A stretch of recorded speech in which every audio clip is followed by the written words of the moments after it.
ಚಿನ್ನದ ದರ ದಿನದಿಂದ ದಿನಕ್ಕೆ ಗಗನಕ್ಕೇರುತ್ತಿರುವ ಹಿನ್ನೆಲೆಯಲ್ಲಿ ಆಭರಣ ಮಳಿಗೆಗಳಲ್ಲಿ ಖರೀದಿ ಗಣನೀಯ ಕುಸಿದಿದ್ದು ಹಳೆ ಚಿನ್ನ ಮಾರಾಟಕ್ಕೆ ಗ್ರಾಹಕರು ಮುಗಿಬಿದ್ದಿದ್ದಾರೆ.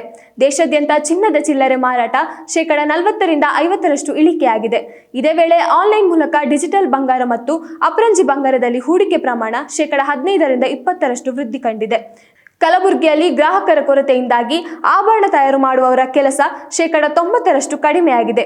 ಸರಾಫ್ ಬಜಾರ್ನಲ್ಲಿ ನಿತ್ಯ 16 ಕೋಟಿ ರೂಪಾಯಿ ಹೆಚ್ಚಿದ ಬಂಗಾರ ಆಭರಣ ಮತ್ತು ಬೆಳ್ಳಿಯ ವ್ಯಾಪಾರ ನಡೆಯುತ್ತಿತ್ತು. ಆದರೆ ಕೆಲವು ದಿನಗಳಿಂದ ಇದರಲ್ಲಿ ದಿಢೀರ್ ಇಳಿಕೆ ಕಂಡಿದೆ.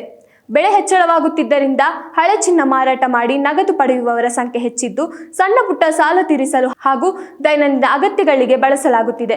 ಬೆಳ್ಳಿ ಖರೀದಿಯಲ್ಲೂ ಮೌನ ಆವರಿಸಿದೆ. ಹೌದು, 2026ರೊಳಗೆ ಬೆಳ್ಳಿ ಕೆಜಿ ದರ 3 ಲಕ್ಷ ರೂಪಾಯಿ ದಾಟಿ 4 ಲಕ್ಷ ರೂಪಾಯಿ ಗಡಿ ಸಮೀಪಿಸಬಹುದು ಎನ್ನಲಾಗುತ್ತಿದೆ. ಲೆಕ್ಕಾಚಾರವೆಲ್ಲ ತಲೆ ಕೆಳಗಾಗಿ ಕೇವಲ ದಿನಗಳ ಲೆಕ್ಕಾಚಾರದಲ್ಲಿ 4 ಲಕ್ಷ ರೂಪಾಯಿ ಮೈಲಿಗಲ್ಲನ್ನ ಮೀರಿ ಮುನ್ನುಗ್ಗಲಿದೆ.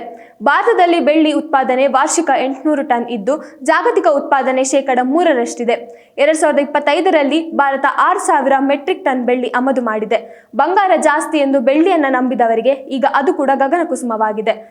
ಬೆಲೆ ಏರಿಕೆಗೆ ಕಾರಣ ಏನು ಅಂತ ನೋಡೋದಾದ್ರೆ, ಜಾಗತಿಕ ಯುದ್ಧದ ಕಾರ್ಮೋಡ, ಭೌಗೋಳಿಕ ರಾಜಕೀಯ, ಡಾಲರ್ ಬಳಕೆಯ ಮೇಲಿನ ಅವಲಂಬನೆ ಕಡಿಮೆಯಾಗುತ್ತಿರುವುದು ಹಾಗೂ ಸೆಂಟ್ರಲ್ ಬ್ಯಾಂಕ್ಗಳ ಬೃಹತ್ ಚಿನ್ನ ಖರೀದಿಗಳು ಬೆಲೆ ಏರಿಕೆಗೆ ಪ್ರಮುಖ ಕಾರಣಗಳಾಗಿವೆ. ಈ ಪ್ರವೃತ್ತಿ 2022ರಿಂದ ಬಲಗೊಂಡು 2025ರಲ್ಲಿ ವೇಗವನ್ನ ಪಡೆದಿದೆ.